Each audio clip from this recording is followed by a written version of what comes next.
Hello guys, मैं नाम Balkrishna Srivastava and welcome to code with BK.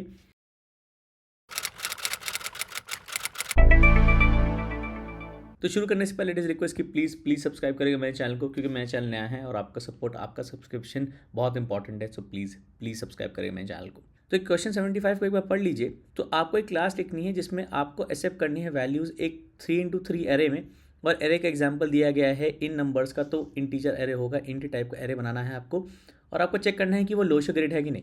तो एक 2D एरे, जिसको हम ग्रिड भी बोल सकते हैं, लोशो ग्रिड होगा अगर sum of each row and column बराबर 15 है। तो 4+9+2 15 है, 3+5+7 15 है, 8+1+6 15 है। हर रो का सम 15 है। हर कॉलम का सम भी 4+3+8 15 है, 9+5+1 15 है, 2+7+6 15 है। ओके, तो मैं लिखूंगा एक क्लास क्वेश्चन 75।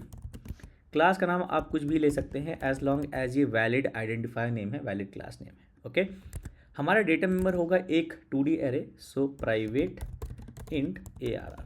ओके, ये एरे होगा साइज 3x3 का। तो आप यहाँ पे भी एरे बना सकते हो न्यू इंट करके। ओके, या फिर आप एक डिफ़ॉल्ट कंस्ट्रक्टर ले लो। मैं डिफ़ॉल्ट कंस्ट्रक्टर लूँगा, क्योंकि कंस्ट्रक्टर का काम ही होता है डेटा मेंबर्स को इनिशियलाइज़ करना, उनको वैल्यूज़ देना। तो मैं ये वाला पार्ट यहाँ पे करूँगा। ओके, और यहाँ पे बस डिक्लेयर करूँगा डेटा मेंबर। ओके, ये नहीं चाहिए हमको। ओके, हमको एक्सेप्ट करनी है वैल्यूज़, तो हमको यूज़र से इनपुट करानी है वैल्यूज़। तो मैं एक सेपरेट मेथड लिखूंगा, public void accept. Okay, user से इनपुट लेना है तो हमको एक स्कैनर ऑब्जेक्ट बनाना पड़ेगा। Scanner equal to new scanner system dot in. क्योंकि मैं एक IDE में कोड लिख रहा हूँ, तो जब भी मैं स्कैनर को टाइप करूँगा, ये अपने आप import java.util.scanner टॉप पे आ जाएगा। आप अगर स्कैनर यूज़ कर रहे हैं तो आपको ये अलग से टॉप ऑफ द कोड पे लिखना पड़ेगा क्लास के पहले। ओके, ये सब कमेंट्स की ज़रूरत तो नहीं होगी, क्योंकि आप पेपर पे लिखेंगे। ओके, आप एग्जामिनर को कोई मौका नहीं देना चाहते कि आपके मार्क्स कट करे, क्योंकि अगर उसको रीज़न मिल गया कि आपने स्कैनर इंपोर्ट नहीं किया, तो maybe there is a chance आपके मार्क्स कट जाए। तो ये इंपोर्ट स्टेटमेंट मत भूलिएगा। ओके, स्कैनर डॉट क्लोज करेंगे। राइट, हमको रीड करना है 9 इंटीजर्स। तो आप यूज़र को एक प्रॉम्प्ट मैसेज प्रिंट करा सकते हो, नहीं भी कराओगे चलेगा, रिक्वायरमेंट का पार्ट नहीं है, लेकिन मैं करा रहा हूँ ताकि मेरा प्रोग्राम जब चले तो मुझे प्रॉम्प्ट स्टेटमेंट दिख जाए। Prompt the user to enter 3x3 integers. Okay, so this is out println enter 3x3 integers. Okay, तो मैं लूँगा एक फॉर लूप जो चलेगा, nested for loop. Okay, for int j equal to 0, जो आइटरेट करेगा इस 2D एरे के सारे इंडिसेस। और मैं बोलूँगा ARR ऑफ ij हो गया scanner dot next int. Okay, ये हो गया आपका एक्सेप्ट मेथड। ओके, और इसमें देखिए कहीं बताया नहीं जाता है कि आप एक्सेप्ट मेथड लिखिए या फिर कोई और मेथड लिखिए। आपको ये क्लास डिफाइन करनी है, आपको मेथड्स को डिसाइड करने की क्या लिखने हैं।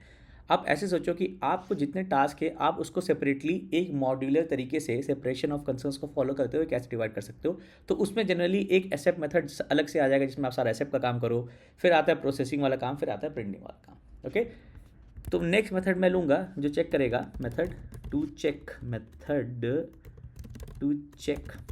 if this is a low show grid. Okay, तो public boolean check low show grid. Okay, grid. Okay, तो आप इसको void भी कर सकते हो। अगर आप इसको void कर दोगे, इसका रिटर्न टाइप, तो कोई रिटर्न वैल्यू नहीं होगी। रिटर्न वैल्यू नहीं होगी तो आपको इसी मेथड में चेक करना है कि लो शो ग्रिड है कि नहीं, उसी मेथड में प्रिंट करा देना है। मैं इसका रिटर्न टाइप बूलियन लूँगा। ओके, क्योंकि मैं चाहता हूँ ये मेथड बस बताए कि ये लो शो ग्रिड है कि नहीं। एक सेपरेट मेथड में इसको कॉल करके इसकी रिटर्न वैल्यू चेक करके मैं प्रिंट कराऊंगा कि लोशो ग्रिड है कि नहीं, वो मेरा थर्ड मेथड हो जाएगा। तो method to print the output. Okay, तो अब लोशो ग्रिड चेक करने के लिए हमको सम ऑफ ईच और सम ऑफ ईच कॉलम निकालना है। ऑलराइट, तो मैं दो हेल्पर मेथड ले लेता हूँ, प्राइवेट इंट गेट रो सम, जो लेगा एक रो नंबर और रिटर्न करेगा इस रो का सम। ओके, सिमिलरली एक और मेथड ले लेंगे, प्राइवेट इंट गेट कॉलम सम, जो लेगा एक कॉलम इंडेक्स, ये कॉलम इंडेक्स है, वो इंडेक्स है। ओके, जीरो बेस्ड, और रिटर्न करेगा कॉलम का सम। तो ये तो इजी है, हम सम को जीरो ले लेते हैं। ओके, हर एक एलिमेंट को आइटरेट करेंगे x, जो कि इस रो में होगा, जो हमको ARR ऑफ i से मिल जाएगा। अब ARR में दो इंडिसेस हैं, एक नंबर ऑफ रोज़ के लिए, एक नंबर ऑफ कॉलम्स के लिए। आप जब पहला ही इंडेक्स पास करते हो तो वो आपको corresponding row as a 1D array दे देता है, इसलिए फॉर ईच लूप काम कर रहा है। ओके, x जो है इस रो की हर एक वैल्यू को पकड़ेगा, जिसको आपको सम में ऐड कर देना है, ओके, और रिटर्न कर देना है सम, ओके। तो ये आपका गेट रो सम हो गया। सिमिलरली आप करोगे गेट कॉलम सम, ओके, और रिटर्न करना है हमको सम। तो आप आई इटरेट करोगे सारे रोज इस कॉलम के i less than 3, number of रोज 3 हैं, और सम में ऐड कर दोगे ARR of i and j, okay. ये हो गया कॉलम सम, ओके। अब चेक लोशो ग्रिड में हमको हर एक रो के लिए, हर एक कॉलम के लिए सम 15 मिलना चाहिए। किसी भी रो के लिए, कॉलम के लिए सम 15 नहीं होगा तो ये लोशो ग्रिड नहीं है। तो हम चेक कर लेते हैं, check if all rows have sum 15, okay. So for int i equal to 0, i less than 3, i plus plus, okay. If get row sum, okay, for this particular row, अगर ये 15 के बराबर नहीं है तो मैं सीधे सीधे रिटर्न कर दे रहा हूँ फॉल्स, ओके। तो कोई भी रो, कोई भी ith रो के लिए अगर सम 15 नहीं है इस हेल्पर मेथड को यूज़ करके, तो मैं सीधे सीधे रिटर्न कर रहा हूँ फॉल्स। मुझे बाकी कुछ चेक करने की ज़रूरत ही नहीं है, क्योंकि सारे रोज, सारे कॉलम्स के लिए सम 15 होना चाहिए, okay. Similarly check if all columns have sum 15, okay. तो कॉलम्स हमारे J0 से J less than 3, J plus plus हो जाएंगे, और हम गेट कॉलम सम बुलाते हैं, ओके, और पास करते हैं J। अगर ये 15 नहीं है तो भी हम रिटर्न कर देंगे फॉल्स, ओके। जब हमारा कंट्रोल लाइन 65 पर आ गया, यहाँ पे आ गया, मतलब हर एक रो के लिए, हर एक कॉलम के लिए सम 15 ही था, तो हम रिटर्न कर देंगे ट्रू, ओके। तो आपका चेक लोशो ग्रिड मेथड हो गया। Finally public void print, okay. तो अगर Lo Shu method check Lo Shu grid आपका रिटर्न करता है ट्रू, तो हम कर देंगे print this is a Lo Shu grid, okay. Else हम प्रिंट कर देंगे this is not a Lo Shu grid, this is not a Lo Shu grid, okay. और ये हो गया आपका क्लास, ओके। आपका रिक्वायरमेंट बस डिफाइन अ क्लास है, ओके, और प्रिंट अप्रोप्रिएट मैसेजेस भी बोल रहा है, तो आप मेन फंक्शन बनाकर 4 लाइन लिख दो, कुछ ज़्यादा टाइम नहीं लगेगा आपका, ओके। तो public static void main, okay, so Q75 O equal to new Q75 O dot accept O dot print, O dot check Lo Shu grid हमको बुलाने की ज़रूरत नहीं है, फंक्शन को कॉल करने की ज़रूरत नहीं, क्योंकि ये प्रिंट वाला फंक्शन ही चेक लोशो ग्रिड को कॉल कर रहा है, ओके। ऑलराइट, चला के देखते हैं। तो हमारा जो इनपुट है वो है 492, फिर है 357, फिर है 816, okay. This is a Lo Shu grid, ये तो सही है। अब कुछ रैंडम डाल लेते हैं, 1 2 3 4 5 6 7 8 9, this is not a Lo Shu grid, okay. दूसरे लोशो ग्रिड का एग्जाम्पल मुझे नहीं पता, तो आपको फिगर आउट करना होगा, चेक करना होगा, ओके। तो ये हो गया आपके क्वेश्चन 75 का सोल्यूशन, ओके। तो ये है क्वेश्चन 76, इसको एक बार पढ़ लीजिए।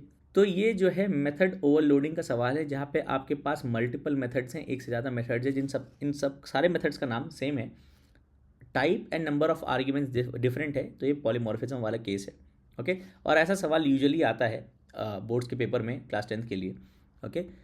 तो इसमें आपको 3 परफॉर्म मेथड्स लिखने हैं। एक परफॉर्म मेथड में एक इंटीजर एरे ले रहा है, एक परफॉर्म मेथड में एक स्ट्रिंग और कैरेक्टर ले रहा है, और एक परफॉर्म मेथड में एक इंटीजर ले रहा है, ओके।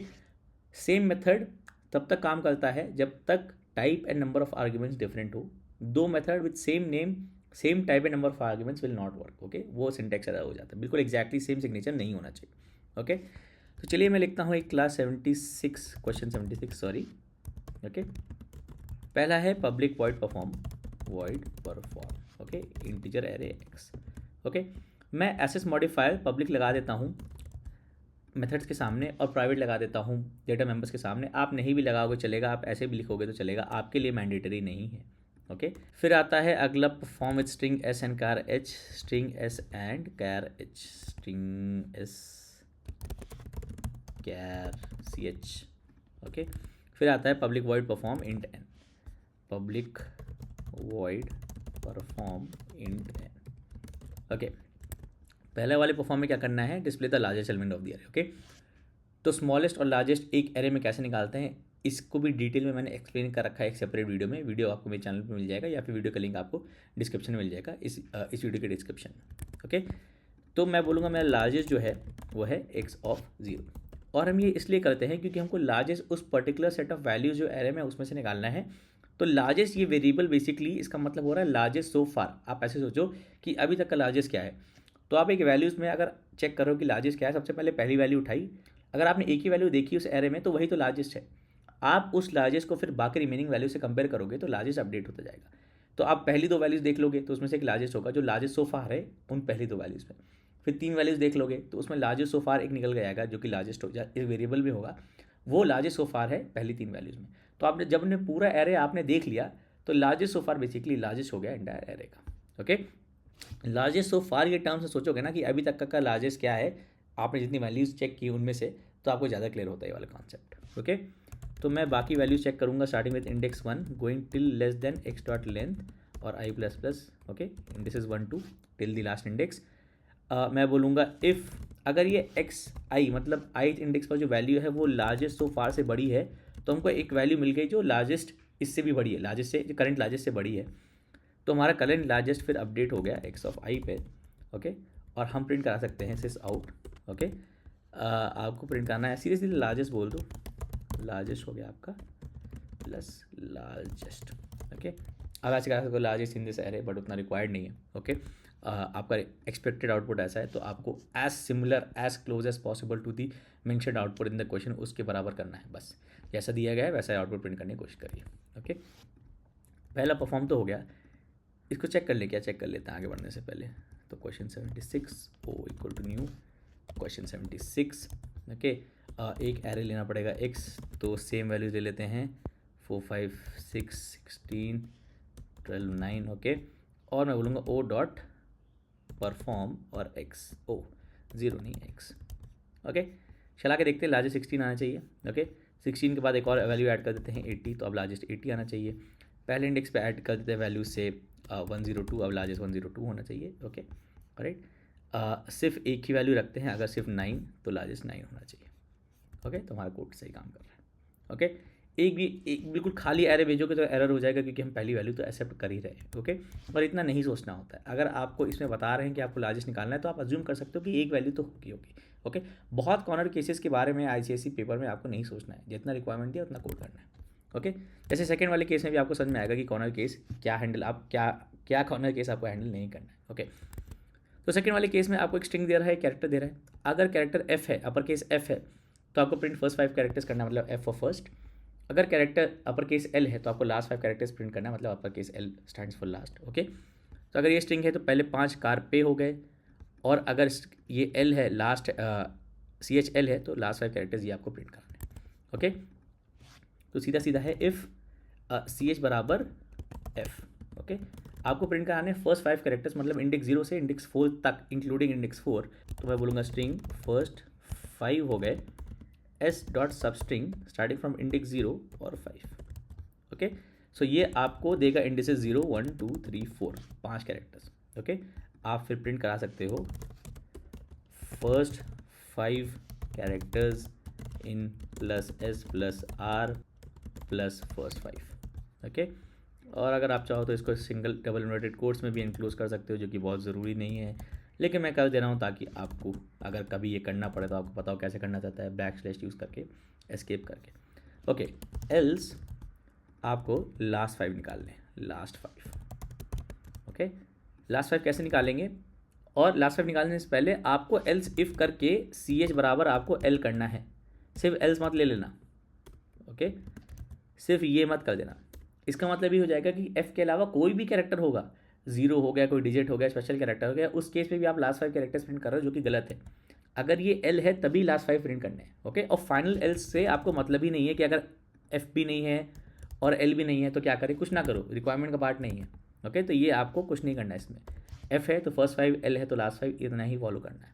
ओके, अब लास्ट 5 कैरेक्टर्स आपको कैसे मिलेंगे, लास्ट 5 कैरेक्टर्स आपको मिलेंगे S डॉट सब स्ट्रिंग।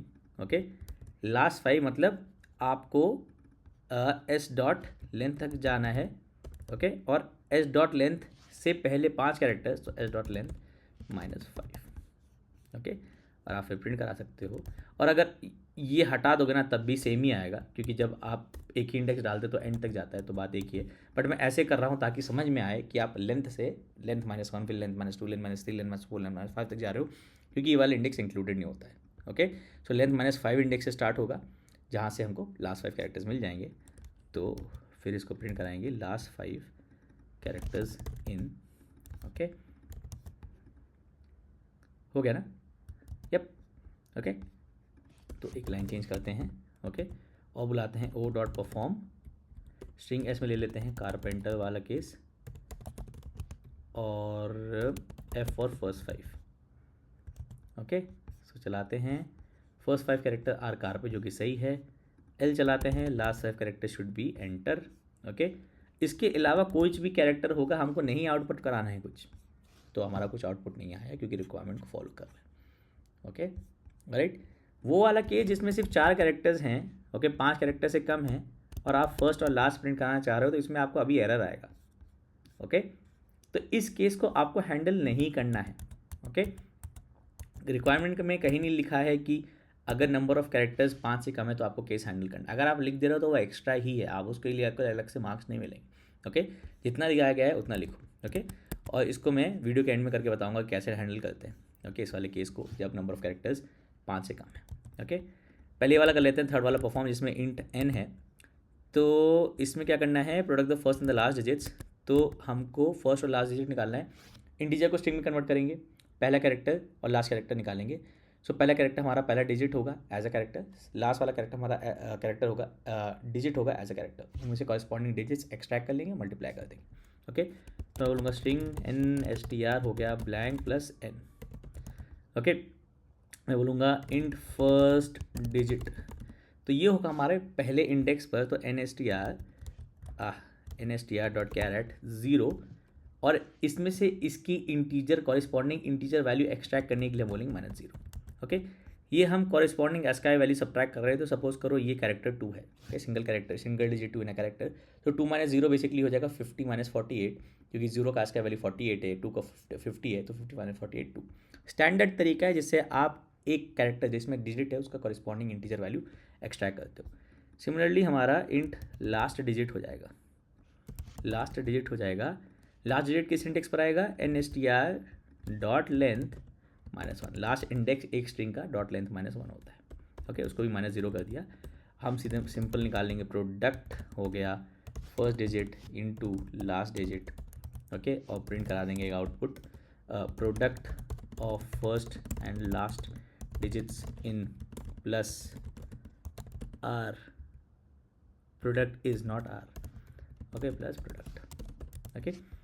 आप सिंपली ऐसे भी प्रिंट करा सकते हो, 4 × 6 = 24, ओके। आप प्रिंट करा दो पहली लाइन में n = और फिर फर्स्ट डिजिट लास्ट डिजिट आपके ऊपर, ओके। मैंने सिर्फ ऐसे प्रिंट करा दिया, ओके। वो प्रिंट भी आपको वीडियो के एंड में करके बताऊंगा, पहले इसको चला के देख लेते हैं। तो ये चेंज ऑफ लाइन तो हमको चाहिए ताकि हमारे दो आउटपुट के बीच में गैप रहे। ओ डॉट परफॉर्म, और 45326 था ना, 45326 चला के देखते हैं, ओके। 45326, अच्छा सेकेंड वाला आउटपुट नहीं आ रहा है क्योंकि ये एफ है, ओ थर्ड वाला आउटपुट तो आ रहा है, ओके। सो 4 × 6 24, इसको हम 23 कर देते हैं तो 3 × 2 6 आएगा। इसको हम 2300 कर देते हैं तो आप तो 0 ही आएगा। इसको हम कर देते हैं सिंगल डिजिट, तो 8 × 8 64 आएगा, ओके। बस सही चल रहा है, 456 कर दिया, 6 × 4 24 आएगा, ओके। सेकेंड वाले केस में अगर number of characters less than 5 है तो क्या करो, तो आप सीधा सीधा कर दो, if S dot length is less than 5, number of character less than 5 है, तो चाहे एफ हो चाहे एल हो, ओके, आपको प्रिंट जो है सेम ही स्ट्रिंग कराना पड़ेगा, क्योंकि first 5 characters last 5 characters same हो जाएंगे अगर number of characters less than 5 है। तो आपने ये लिया, ओके, आपको कर्ली ब्रेसेस की ज़रूरत नहीं है क्योंकि एक ही लाइन होगी। तो first 5 characters in S R, जब लेंथ 5 से कम है वो सीधे सीधे एस ही है।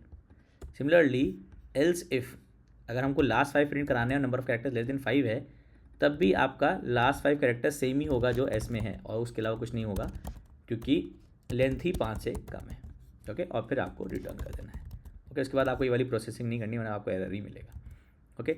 अब अगर मैं जावा के साथ चलाता हूँ फर्स्ट 5, तो आपको पहले 4 कैरेक्टर्स मिल जाएंगे, ओके। सिंगल कैरेक्टर चलाता हूँ, ओके, तो भी आपको सिंगल कैरेक्टर मिल जाएगा, ओके। अगर 5 वाला चलाता हूँ तो आपको 5 कैरेक्टर्स मिल जाएंगे। अगर पूरा मोर देन 5 वाला चलाता हूँ तो लास्ट वाला 5 और फर्स्ट वाला 5 मिल जाएगा। तो ये फर्स्ट 5 है, ये लास्ट 5 है, ओके। लास्ट 5 के लिए number of characters less than 5 कर लेते हैं, सेम आएगा, okay.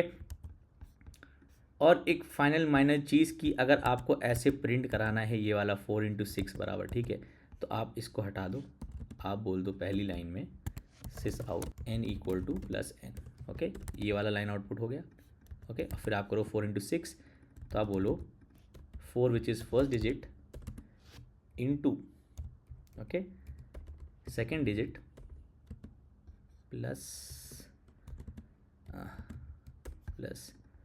Last digit, okay, plus equal to, okay, कोई वाइट स्पेस नहीं बीच में, प्लस प्रोडक्ट, ओके। तो अब इसको चला के देखते हैं, तो हमारा 456 के लिए 4 × 6 24 आया। इसको हम चेंज कर देते हैं 1 2 3 4 5 6 7 में, तो ये 1 × 7 7 आएगा, ओके। ऐसे भी करा सकते हैं प्रिंट, जैसे भी आपको ठीक लगे, ओके। सेकंड वाला मेरे हिसाब से ज़्यादा अप्रोप्रिएट है, ओके, क्योंकि वो रिक्वायरमेंट्स को फॉलो कर रहा है, ऐसे प्रिंट करा रहा है, ओके। तो ये हो गया आपका क्वेश्चन 76 का सोल्यूशन, एंड आई होप ये हेल्पफुल था, आपको अच्छा लगा, आपको समझ में आया। और क्वेश्चन 77 है, इसको एक बार पढ़ लीजिए। तो उसने पूछा एलिमेंट ऑफ जावा, तो ये पॉलीमॉर्फिज्म है, और ये एलिमेंट ऑफ जावा या एलिमेंट ऑफ ऊप, ऑब्जेक्ट ओरिएंटेड प्रोग्रामिंग, दोनों पूछ सकते थे, क्योंकि जावा एक ऑब्जेक्ट ओरिएंटेड प्रोग्रामिंग है, तो पॉलीमॉर्फिज्म जावा में भी है। और पॉलीमॉर्फिज्म बेसिकली एक one of the concrete concepts है ऑब्जेक्ट ओरिएंटेड प्रोग्रामिंग का, ओके। तो आपको डिफाइन ए क्लास लिखना है विथ 4 मेथड्स, जिनका नाम है एरिया। और इसमें बता रहे हैं, देखो कि जो फंक्शन का नाम है एरिया, तो फंक्शन का नाम आपको एरिया ही लेना है, कुछ और मत लीजिएगा। आप एग्जामिनर को कोई मौका नहीं देना चाहते कि आपके मार्क्स कम हो, तो मैं लिखूंगा एक क्लास क्वेश्चन 77। क्लास का नाम आप कुछ भी ले सकते हैं, एज लॉन्ग एज ये valid class name, valid identifier name है, ओके। हमको लिखने हैं 4 एरिया मेथड्स, तो मैं बोलूँगा public void area, okay. Return type mentioned नहीं है, बता रहा है कि टू कैलकुलेट द एरिया, तो मैं रिटर्न टाइप डबल नहीं लूँगा। इसी मेथड में एरिया कैलकुलेट करा के मैं एरिया प्रिंट करा दूंगा। तो ये होगा हमारे ट्रायंगल के लिए, फिर होगा हमारा ये स्क्वायर के लिए, ओके, स्क्वायर के लिए, फिर होगा ये हमारा ट्रपेजियम के लिए, और फाइनली हमारा लास्ट वाला होगा रेक्टेंगल के लिए, ओके, रेक्टेंगल, ओके। तो हमारा जो एरिया ऑफ ट्राइंगल है वो ले रहा है बी और एच, तो आप इंट बी कर दो या इंट बी इंट एच कर दो, या डबल बी डबल एच कर दो। टाइप नहीं दिया है, ओके, क्योंकि आप एरिया कैलकुलेट कर रहे हो, तो ये ऑलरेडी अज्यूम्ड है, अंडरस्टूड है कि जितने भी आर्ग्यूमेंट से ले रहे हैं वो न्यूमेरिकल टाइप के होने चाहिए। आप इंट डबल फ्लोट कुछ भी ले सकते हो, एज लॉन्ग एज वो न्यूमेरिकल है और दोनों सेम टाइप के हैं। मतलब आप इंट डबल मत लेना, ओके। ले भी लोगे तो कोई फ़र्क नहीं पड़ता, आई डोंट थिंक कोई इससे डिफरेंस होगा, okay. May be integer base है और डबल हाइट है, does not make a difference, दोनों न्यूमेरिकल टाइप हो। तो मैं दोनों को इंट लेता हूँ फिलहाल, ओके। फिर स्क्वायर के लिए इंट एस है, ओके। फिर हमारे ट्रेपेजियम के लिए एच ए बी है, तो int H int A int B, okay. और फाइनली हमारे रेक्टेंगल के लिए int L int B, okay. अब मेथड ओवरलोडिंग का आइडिया ये होता है कि मेथड के नाम सेम हो सकते हैं, लेकिन type and number of arguments different होने चाहिए। मतलब दो मेथड्स के एग्जैक्ट सेम सिग्नेचर नहीं हो सकते, तो ये सिग्नेचर और ये सिग्नेचर एग्जैक्टली सेम है, ये अलाउड नहीं है, ओके। तो आप इसको एडजस्ट करने के लिए, क्योंकि आपको एल और बी तो लेना ही है रेक्टेंगल का एरिया निकालने के लिए, और ट्राइंगल का एरिया निकालने के लिए बी और एच लेना ही है, तो आप इनके टाइप्स को चेंज कर दो। मतलब दोनों को डबल ले लो, डबल इंट भी करोगे तब भी चलेगा, क्योंकि टाइप और नंबर ऑफ आर्ग्यूमेंट्स अब चेंज हो गए, ओके। या फिर आप इंट और डबल कर दोगे तब भी चलेगा, ओके। ये दो सिग्नेचर अब सेम नहीं है, इसलिए ये ओके है, सिंटैक्स एरर नहीं है, वरना आपको लाल लाइन मिलने लगेगी इंट के लिए। तो मैं इसको डबल और डबल ले लेता हूँ, ओके, ओके। इसको डबल डबल ले लिया और इसको भी डबल डबल ले लिया, तब भी आपको कॉन्फ्लिक्ट मिलेगा, ओके, क्योंकि दो मेथड के अब सिग्नेचर एग्जैक्टली सेम हो गए। तो आप इसको इंट ले लो, राइट। इसको डबल ले लिया तो चलेगा, क्योंकि कोई और फंक्शन नहीं है जो एग्जैक्टली एक डबल ले रहा हो, ओके। तो इसको इंट लो या डबल लो, कोई फर्क नहीं पड़ता, राइट। बॉटम लाइन ये है कि अगर दो फंक्शन का नाम सेम है तो type and number of arguments different होने चाहिए, okay. Method signature exactly same नहीं हो सकता, ओके, ऑलराइट। तो ट्राइंगल का एरिया निकालना है आपको, तो मैं बोलूँगा डबल ए, तो 1.0/2 into B into H, two B into H. अब मैं 1.0/2 इसलिए ले रहा हूँ कि अगर 1/2 लूँगा ना तो ये इंटीजर डिवीजन हो जाएगा, तो ये 0 हो जाएगा, ओके। 0 आ जाएगा तो हमेशा एरिया 0 ही आएगा, तो गड़बड़ है। डबल के लिए 1.0 या बाई 2.0 करो, या फिर 1/2.0 कर दो, ओके, या फिर अपना यही 1.0/2 रखो, या फिर 0.5 भी ले लो, वो भी चलेगा, ओके। वैल्यू से आनी चाहिए, ओके। तो मैं बोलूँगा sysout area of triangle okay equal to plus a. Similarly बाकी केसेस में आपको एरिया कैलकुलेट करके आपको प्रिंट करा देना है। तो इस केस में हो जाएगा एस इंटू एस और आपको प्रिंट करा देना है एरिया ऑफ स्क्वायर ओके ए हो गया। इस केस में भी आपका एरिया हो जाएगा 1/2 H A plus B, so 1/2 into H into A plus B. Oh so A already defined है तो हम इसको ए आर ले लेते हैं। ओके फॉर्मूला सही है ना? Okay yes, a plus b whole into H into 1/2। अब प्रिंट कराएंगे एरिया ऑफ ट्रपेजियम हमारा, जो कि हमारा ए आर हो गया। ओके ए नहीं, फाइनली रेक्टेंगल का एरिया हमारा सीधा सीधा है एल इंटू बी। ओके और इसको प्रिंट करा देंगे area of rectangle. Okay rectangle हो गया ए। ये हो गया आपकी क्लास जो आपको लिखनी है। ओके वो बस ये चेक करना चाह रहे हैं कि आप ये जो मेथड ओवरलोडिंग वाला कॉन्सेप्ट है, पॉलीमॉर्फिज्म वाला इस केस में जो कॉन्सेप्ट है उसको आप क्लियरली समझ पा रहे हो कि नहीं। ओके ऑब्जेक्ट तो नहीं बनाना है, लेकिन मैं ऑब्जेक्ट बना के एक बार इसको चेक कर लेता हूँ। तो क्वेश्चन 77 राइट। अब मैं ये कॉल कर रहा हूँ तो मैं पास कर रहा हूँ 2 इंटीजर। तो अगर एक मेथड सिग्नेचर है जिसमें एग्जैक्टली 2 इंटीजर हैं तो ये वही कॉल होगा। तो आप देख रहे हो ये इंट को कॉल कर रहा है जो कि ये वाला है। ओके तो सेकेंड कॉल भी हमारा इंट का ही कॉल है क्योंकि आप 2 इंटीजर्स पास कर रहे हो। अगर आपने एक को डबल बना दिया तो दूसरा भी एज डबल ही जाएगा, तो अब डबल वाला कॉल होगा ये। ओके तो अब ये वाला कॉल हो रहा है, तो अब मैं इसको या फिर एक को डबल बना दो या दोनों को डबल बना दो। ओके तभी सिग्नेचर ये मैच होगा। ओके तो चलाते हैं। तो हमारा एरिया ऑफ ट्राइंगल सही आ रहा है, स्क्वायर भी ठीक है, ट्रेपेजियम भी ठीक है, रेक्टेंगल भी ठीक है। ओके तो ये हो गया हमारा क्वेश्चन 77 का सोल्यूशन। सो 2 क्वेश्चन बचे 78 79। तो क्वेश्चन 78 एक बार पढ़ लीजिए। तो इसमें क्लास एक्सेप्ट करनी है to accept the marks of 100 students in an array and print statistics as mention above. तो 100 स्टूडेंट्स के मार्क्स जो हैं एंड ये अज्यूम्ड है कि मार्क्स आउट ऑफ 100 है। ओके तभी अबव 90 80 90 60 80 बिलो 60 दिया है। ओके तो अबव 90 का आपको नंबर ऑफ स्टूडेंट्स प्रिंट करने हैं, 80 to 90 भी प्रिंट करने हैं, 60 to 80 बिलो 60। ओके तो इसमें देखो ये अबव 90 है, इसमें 80 90 है, तो मैं ये मान रहा हूँ ये इंक्लूडिंग 80 है और इंक्लूडिंग 90 है क्योंकि अगला वाला अबव 90। ओके तो ये greater than equal to 80 and less than equal to 90 है। ये वाला मैं मान रहा हूँ ग्रेटर देन इक्वल टू 60 है एंड लेस देन 80 है क्योंकि 80 को हमने इसमें ले लिया।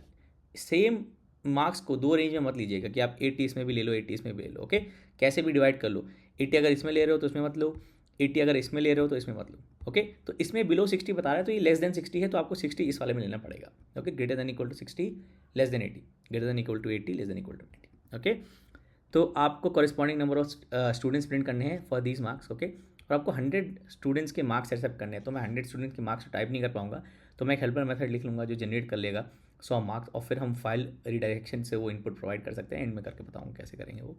ओके तो मैं लिखूँगा क्लास क्वेश्चन 78। ओके क्लास का नाम आप कुछ भी ले सकते हो एज लॉन्ग एज ये वैलिड आइडेंटिफाई नेम हो, वैलिड क्लास नेम हो।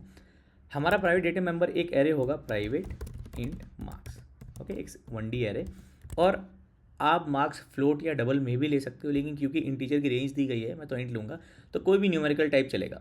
लॉन्ग भी ले सकते हो लेकिन लॉन्ग ओवर के लिए हमको ज़्यादा बड़ा डेटा टाइप का मार्क्स लेना कोई पॉइंट ही नहीं है जब मार्क्स 0 से 100 के बीच में ही है।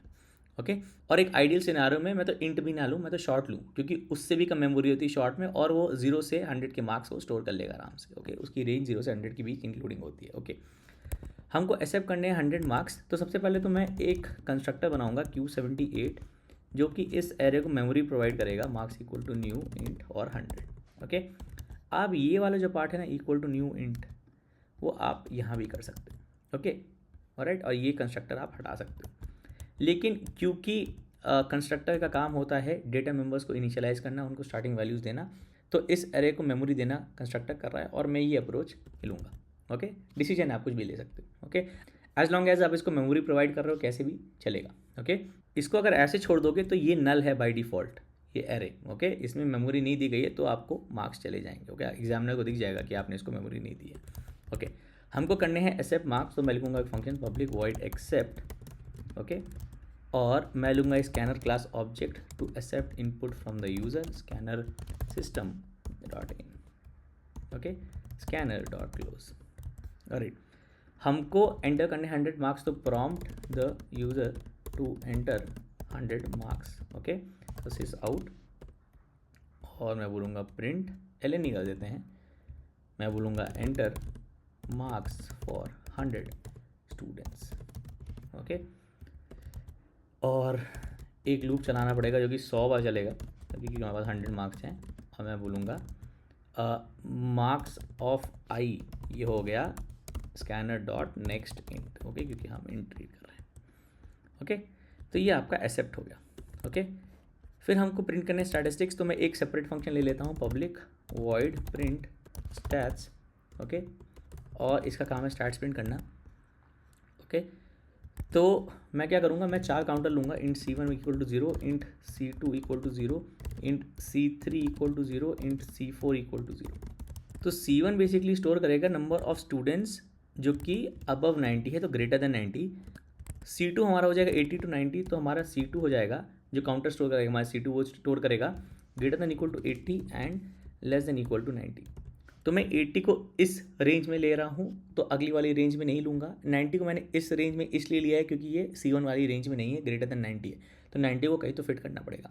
तो क्योंकि मैंने 80 इस वाली रेंज में ले लिया, तो इसमें मैं greater than equal to 60 okay and less than 80 करूँगा।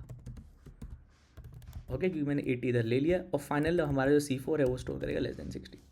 ओके, आप 60 इधर भी ले सकते थे, लेकिन क्योंकि क्लियरली बता रहा है बिलो 60, तो आपको लेस देन 60 लेना होगा। फिर आपको 60 इंक्लूड करना है, तो आप इस वाली रेंज में इंक्लूड कर लो। ओके, अब हमको बस आइटरेट करना है इस पूरे एरे को, हर एक इंडेक्स के मार्क्स को पकड़ना है और किसी एक इस जो भी कैटेगरी में आता है उसमें डाल देना है। ओके, तो front for int I equal to 0, I less than marks dot length I plus plus. Okay, तो मैं ले लेता हूँ int m is marks of I. Okay okay, right, ये वेरिएबल की ज़रूरत नहीं है, लेकिन मैं ले लेता हूँ ताकि हम m को हर जगह यूज़ कर पाएँ। तो सबसे पहली बात, अगर if m is greater than 90, तो ये हमारा C1 वाला रेंज है, तो C1 plus plus. Okay, else if तो m ग्रेटर देन 90 नहीं है, तो ये जो बाकी एल्स वाला पार्ट हो गया वो हो गया m less than equal to 90। Okay, उसमें हम वापस इफ़ कंडीशन लगा रहे हैं लेस देन इक्वल टू 90 में m greater than equal to 80। Okay, तो ये वाला जो हमारा ब्लॉक हो गया वो हैंडल करेगा less than equal to 90 and greater than equal to 80, जो कि C2 है, तो C2 plus plus. Else okay, else if लगाएंगे तो ये वाला जो एल्स पार्ट होगा वो होगा m लेस देन 80, सो ये होगा m लेस देन 80। ओके, क्योंकि ग्रेटर देन इक्वल टू 80 वाला केस हमने ले लिया, बचा क्या, less than 80। Okay, less than 80 में हम कर रहे हैं ग्रेटर देन इक्वल टू 60, तो m greater than equal to 60 and m less than 80 ये वाला ब्लॉक हैंडल करेगा, तो ये हो गया C3 प्लस प्लस। और फाइनल हमारा जो एल्स हो गया वो हमारा हो गया C4 प्लस प्लस, तो ये वाला पार्ट हो गया else m less then 60। Okay, तो हमारे रेंजेस, तो हमारे क्या काउंटर्स जो बता रहे हैं कि इस रेंज में कितने स्टूडेंट्स हैं वो हमने कैलकुलेट कर लिया। ओके, अब हमको प्रिंट कराना है, तो प्रिंट कराने के लिए मैं system dot out dot print F use करूँगा फॉर्मेटेड आउटपुट पे प्रिंट कराने के लिए। System dot out dot print F कैसे काम करता है उसका एक अलग से वीडियो डेडिकेटेड मैंने ऑलरेडी अपलोड करके रखा है।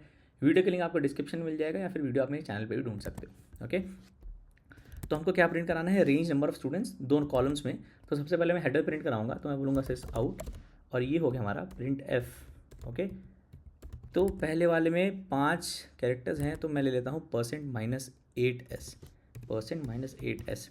%s फॉर्मेट स्पेसिफायर है, ये बताने के लिए कि स्ट्रिंग प्रिंट कराने, सी प्रोग्रामिंग से आया है। -8 ये बताता है कि 8 स्पेसेस लेफ्ट अलाइन, आप 8s कर दोगे तो 8 स्पेसेस राइट अलाइन कर देगा, %s कर दोगे तो एज इट इज स्ट्रिंग को घुसा देगा जहाँ पे भी जगह मिले, जहाँ पे भी आपने %s लगाया।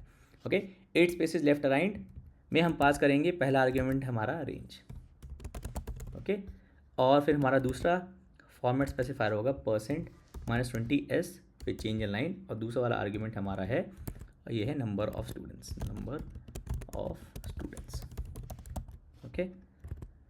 एस लोअर केस है, मतलब अपर केस भी हो तो आई डोंट थिंक कोई फ़र्क पड़ता है, इसके लिए तो नंबर नहीं काटने चाहिए आपके। ओके, क्योंकि बस ये आउटपुट का फॉर्मेट एक्सपेक्टेड है, यही बता रहा है। ओके, अब 90, 80, 90, 60, 80, बिलो 60, तो ये 4 आपको आउटपुट और चाहिए। मैं इनको पहला वाला %s रहते हैं, दूसरा वाला %d कर देते हैं। ओके, तो पहले वाले %s में आपको मिलेगा अबव 90, फिर आपको मिलेगा 80, 90, 80 90, फिर आपको मिलेगा 60 80, फिर आपको मिलेगा बिलो 60। ओके, और इस स्ट्रिंग के लिए आपको अलावा पास कर सकते हैं C1 which is counter for पहला रेंज, C2 काउंटर फॉर दूसरा रेंज, C3 काउंटर फॉर तीसरा रेंज, C4। ओके, और जो फॉर्मेट स्पेसिफायर हैं उसके कॉरिस्पॉन्डिंग जो आर्ग्यूमेंट्स वो मैच करनी चाहिए। तो पहला स्ट्रिंग एक्सपेक्टेड है तो पहला स्ट्रिंग आर्ग्यूमेंट है, दूसरा इंटीजर एक्सपेक्टेड है तो दूसरा इंटीजर आर्ग्यूमेंट है। %d इंटीजर के लिए होता है, %f फ्लोट के लिए होता है। ओके, तो ये हो गया आपका प्रिंट स्टैट्स। तो अब इसको चला के देखना है, तो मैं एक हेल्पर मेथड लिखूंगा जो कि 100 रैंडम इंटीजर जनरेट करेगा, ऑलराइट, और उसको एक फाइल में ऐड कर देगा। वो लिख के बताता हूँ पहले मैं। तो ये एक हेल्पर क्लास मैंने लिखी है जिसमें ये स्टैटिक फंक्शन है जो 100 रैंडम इंटीजर जनरेट करेगा बिटवीन मिन एंड मैक्स, इस फाइल में सब राइट कर देगा। ओके, तो फाइल खोली, एक रैंडम रैंडम ऑब्जेक्ट बनाया ताकि हम रैंडम इंटीजर जनरेट कर पाए। रैंडम इंटीजर जनरेट किया इस रेंज में मिन मैक्स, फिर इसको फाइल में प्रिंट कर दिया। ओके, तो इसको मैं एक सेपरेट आईडी में खोलूँगा ताकि मैं रीडायरेक्ट कर पाऊँ input from file into this program. Okay, तो ये हमारा हेल्पर डॉट जावा जो marks.txt फाइल क्रिएट करेगा बिटवीन मार्क्स 40 to 100। और ये हमारा कोड क्वेश्चन 78 के लिए। तो पहले मार्क्स जनरेट कर लेते हैं, Java C helper dot Java helper. Okay, तो अब हमको मिल जाएगी अपनी फाइल marks.txt। देखिए ये marks.txt मिल गया। ओके, 100 लाइन्स हैं। ओके, हर लाइन में एक मार्क्स है। Okay, between 40 to 100। ओके, तो अब अपना कोड कंपाइल करते हैं क्वेश्चन 78 वाला। ओके, और उससे पहले हमको एक ऑब्जेक्ट बना के इसको मेथड्स को कॉल करना पड़ेगा। Question 78 o equal to new question 78 o dot accept and o dot print stats. Okay, right, तो क्वेश्चन 78 हमको कंपाइल करना है। क्वेश्चन 78 कोई एरर नहीं आया, अच्छी बात है। फिर जावा क्वेश्चन 78। ओके, और इनपुट करना है marks.txt। आउटपुट नहीं करना है, इसमें इनपुट करना है marks.txt। ओके, तो जब आप ये कर रहे हो तो इनपुट रीडायरेक्ट हो रहा है marks.txt। तो बेसिकली आपको जो भी इनपुट प्रोवाइड करना है इस फाइल में दे रहे हो आप, जो फाइल से इस प्रोग्राम में जाएगा। चलाते हैं तो देखिए एंटर मार्क प्रॉम्प्ट आ गया, फिर आपका ये आया। अब हम 90 17 है, 80 to 90 14 है, 39 30। सबसे पहले तो इसका सम 100 आना चाहिए। तो 17 14 31 31 प्लस 39 70 प्लस 30 100। ओके, अब 90 17 है, तो अब 90 काउंट कर लेते हैं मैनुअली। तो अब 90 ना, तो 1 2 3 4 5 6 7 8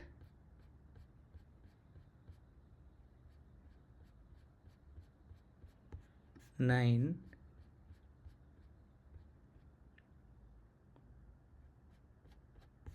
10 11 12 13 14 15 16 और 17। राइट, 17 मार्क्स अब 90 जो हमारा सही है। बाकी आप काउंट कर सकते हो अगर आपकी श्रद्धा है तो।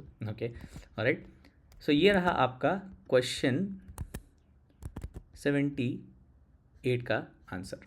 ओके, तो 1 मिनट दीजिए, इस क्वेश्चन को एक बार पूरा पढ़ लीजिए। ओके, तो हमको चेक करना है कि एक input password, input string password एक स्ट्रॉन्ग पासवर्ड है कि नहीं। और पासवर्ड स्ट्रॉन्ग तब है जब उसमें एटलीस्ट 12 कैरेक्टर हैं। उनमें से जो टाइप ऑफ कैरेक्टर्स हैं वो एटलीस्ट 4 अपर केस है, 4 लोअर केस है, 2 डिजिट, 2 स्पेशल कैरेक्टर्स है।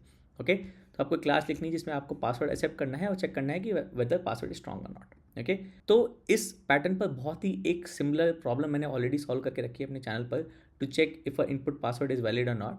और सेम आइडिया फॉलो करता है। वीडियो का लिंक आपको डिस्क्रिप्शन में मिल जाएगा, एक बार चेक कर लीजिएगा। ओके, तो मैं लिखूंगा क्लास 79। ओके, क्वेश्चन 79 है, can not start with a digit, ये लिखूंगा तो गड़बड़ हो जाएगा, ये अलाउड नहीं है। ओके, आइडेंटिफायर नेम हमेशा lower case, upper case, underscore या डॉलर सिंबल से स्टार्ट होता है, मतलब ये ठीक है तो कोई दिक्कत नहीं आया, ये भी ठीक है कोई दिक्कत नहीं आया। ओके, राइट, आई मीन ये भी ठीक है कोई दिक्कत नहीं है। Okay, lower case, upper case, dollar और अंडरस्कोर। ओके, तो हमारा जो डेटा मेंबर होगा वो बस एक स्ट्रिंग होगा जो कि पासवर्ड इनपुट हम लेंगे यूज़र से। कंस्ट्रक्टर का काम नहीं है, क्योंकि अगर एरे होता तो एरे के मेमोरी देने का काम होता कंस्ट्रक्टर का। राइट, हम सीधे लिखेंगे वॉइड एक्सेप्ट मेथड जो कि लेगा एक input password from the user. तो मैं लूँगा स्कैनर क्लास ऑब्जेक्ट, जैसे कि मैं हर एक्सेप्ट मेथड में बनाता हूँ। ओके, आप स्कैनर क्लास का ये जो ऑब्जेक्ट है उसको स्टैटिक भी बना सकते हो। स्टैटिक मतलब आप ऐसे कर सकते हो स्टैटिक, और यहाँ पे ऐसे ले सकते हो। ओके, राइट, स्टैटिक कर दिया तो सारे क्वेश्चन 79 के ऑब्जेक्ट्स के पास सेम कॉपी ऑफ स्कैनर होगा। तो ये तब काम आता है जब आप मल्टीपल ऑब्जेक्ट्स बना रहे हो और सब स्कैनर कॉल कर रहे हैं। लेकिन हमारे केस में हमारा स्कैनर बस एक ही बार कॉल होगा इस ऑब्जेक्ट से, तो आप इसी फंक्शन में बना लो, कोई दिक्कत नहीं है। Dot close. ओके, हमको इनपुट करना है यूज़र से पासवर्ड, तो prompt the user to enter a password string. Okay, this out. Again prompt messages जो होते हैं ना, वो आपके रिक्वायरमेंट का पार्ट नहीं है।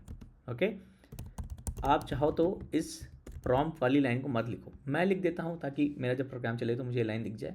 ऑल्सो ये आप अगर अपने सॉल्यूशन में लिखोगे ना पेपर पे, तो एग्जामिनर को आइडिया लग जाएगा कि आप करना क्या चाहते हो। ओके, रीड करने में कोड ज़्यादा आसानी होती है, बस और कोई दिक्कत नहीं है। ओके, तो मैं बोलूँगा जो पासवर्ड मेरा जो डेटा मेंबर है उसमें जाएगी value scanner dot next line, या नेक्स्ट कुछ भी यूज़ कर सकता हूँ, मैं नेक्स्ट लाइन यूज़ करूँगा। सो नेक्स्ट और नेक्स्ट लाइन में ये फ़र्क है कि नेक्स्ट जो है वर्ड रीड करता है, और नेक्स्ट आप यूज़ कर रहे हो तो आप वाइट स्पेस रीड नहीं कर पाओगे, क्योंकि वर्ड में वाइट स्पेस नहीं कंसिडर किया जाता है। वर्ड कंसिडर किया जाता है एक contiguous sequence of non white space characters. आप नेक्स्ट लाइन यूज़ कर रहे हो तो पूरा आप स्ट्रिंग रीड कर सकते हो जिसमें वाइट स्पेस भी इंक्लूडेड है, और ऐसा इस रिक्वायरमेंट में कोई पार्ट नहीं है जो ये कह रहा है कि वाइट स्पेस अलाउड नहीं है। ओके, तो मैं पूरा इनपुट लाइन को एज अ स्ट्रिंग रीड करूँगा। ओके, दूसरा मेथड लिखेंगे public Boolean is strong password. ये चेक करेगा कि जो इनपुट पासवर्ड है वो स्ट्रॉन्ग है कि नहीं, और आप इसी मेथड में चेक करके प्रिंट करा सकते हो कि पासवर्ड स्ट्रॉन्ग है कि नहीं, लेकिन मैं एक सेपरेट मेथड लिखूंगा शो, जो कि प्रिंट कराएगा कि ये स्ट्रॉन्ग पासवर्ड है कि नहीं। और ये जो पैटर्न है कि आप कंसर्न्स को सेपरेट कर रहे हो सेपरेट फंक्शन में, कि इस फंक्शन का बस यही काम है कि चेक करे कि स्ट्रॉन्ग पासवर्ड है कि नहीं, ये वाला फंक्शन प्रिंट करे, इसी बहुत ही सिमिलर पैटर्न में आपके आईएससी के भी सवाल आते हैं। ओके, इसलिए मैं ये पैटर्न सेपरेशन ऑफ कंसर्न्स जाके हर एक फंक्शन का एक पर्टिकुलर टास्क को उसको फॉलो करता हूँ। ओके, तो शो में बेसिकली आपको हो जाएगा इफ़ इज़ स्ट्रॉन्ग पासवर्ड, तो आप सीधे सीधे प्रिंट करा दो कि ये स्ट्रॉन्ग पासवर्ड है। आप पासवर्ड प्रिंट भी करा सकते हो, तो आप बोल सकते हो plus password plus is a strong password. Okay, else वाला पार्ट हो गया is not a strong password, is not a strong password. Okay, alright, अब इसको करते हैं। तो इसमें हमको ये चेक करना है कि length of the password should be at least 12 characters. फिर हमको पता लगाना है किसने अब कितने पर केस है, कितने लोअर केस है, कितने डिजिट्स, कितने स्पेशल कैरेक्टर्स है, वो एटलीस्ट 4 4 2 2 होनी चाहिए रिस्पेक्टिवली। ओके, तो सबसे पहले तो हो गया कि अगर लेंथ 12 से कम है, ओके, एटलीस्ट 12 कैरेक्टर्स होने चाहिए, लेंथ 12 से कम है तो सीधा सीधा फॉल्स रिटर्न कर देंगे, हमको बाकी चीज़ चेक करने की ज़रूरत ही नहीं है। ओके, तो if password dot length less than 12 है तो सीधा सीधा आप फॉल्स रिटर्न कर दो। ओके, फिर आपको काउंट करना है number of upper case, number of lower case, number of digit, number of special characters. Okay, at least इतने होने चाहिए। तो अब एक काम करो, आप ये सब टाइप ऑफ कैरेक्टर्स अलग से काउंट कर लो डिफरेंट काउंटर्स में। तो मैं ले लूँगा int count upper case letters. Okay okay, फिर मैं ले लूँगा int count lower case letters. Okay, फिर मैं ले लूँगा काउंट डिजिट्स, फिर मैं ले लूँगा काउंट स्पेशल कैरेक्टर्स। ओके, आपने इन सब का काउंट कैलकुलेट कर लिया, फिर आप इक्वेट कर दो कि count upper case letters has to be at least 4, so greater than equal to 4 होना चाहिए। Count lower case characters at least 4 होना चाहिए, so count lower case letters at least greater than equal to 4। Count digits is greater than equal to 2, count special characters greater than equal to 2। ये सारी conditions true होंगी तभी ये strong password होगा। Okay, और इन सब काउंटर्स को कैलकुलेट करने के लिए हम पूरे स्ट्रिंग को आइटरेट करेंगे, हर एक आइटरेशन में कैरेक्टर उठाएंगे, और जिस भी कैटेगरी में है character upper case lower case digit special characters उसका काउंटर बढ़ा देंगे। ओके, क्योंकि कोई भी ऐसा कैरेक्टर नहीं है जो मल्टीपल कैटेगरीज में आ जाए। अपर केस है तो डिजिट और स्पेशल कैरेक्टर, लोअर केस नहीं होगा।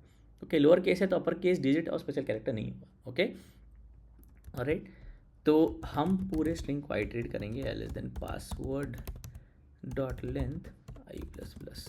ओके, मैं बोलूँगा कैर सी एच जो ith कैरेक्टर है वो है password dot char at i. Okay, so सबसे पहले इफ़ इज़ अपर केस, तो अपर केस चेक करने के लिए एक अलग से फंक्शन आता है कैरेक्टर क्लास में जो रैपर क्लास होती है कैर के लिए। अगर ये अपर केस है तो रिटर्न करता है ट्रू, तो आप कर सकते हो upper case letter plus plus. Okay, ये कर सकते हो, या फिर आप दूसरा तरीका जो आस्काई वैल्यूज़ को कंपेयर करने वाला होता है कि आपका जो सी एच है वो greater than equal to upper case A हो and less than equal to upper case G हो। तो अगर c h upper case A upper case G के बीच में है, मतलब ये सारे कैरेक्टर्स कंटिन्यूस होते हैं। ओके, ए से लेकर जी तक सारी आस्काई वैल्यूज़ कंटिन्यूस है। तो अगर आपके सी एच की आस्काई वैल्यू इनके बीच में, मतलब ये अपर केस कैरेक्टर है, तो आप अपर केस कैरेक्टर्स काउंट बढ़ा सकते हैं। ओके, लोअर केस के लिए सिमिलर एक मेथड आता है इज लोअर केस। ओके, और इसके लिए हम बढ़ा देंगे count lower case plus plus. Okay, हमको एल्स करके ज़रूरत नहीं है करने की। ओके, क्योंकि ये सारी जो सारी कैटेगरीज है एक्सक्लूसिव है, कोई भी कैरेक्टर मल्टीपल कैटेगरीज में नहीं आ सकता, एक से ज़्यादा कैटेगरीज में नहीं आ सकता। सिमिलरली हमारे पास एक डिजिट निकालने का भी है फंक्शन इज डिजिट।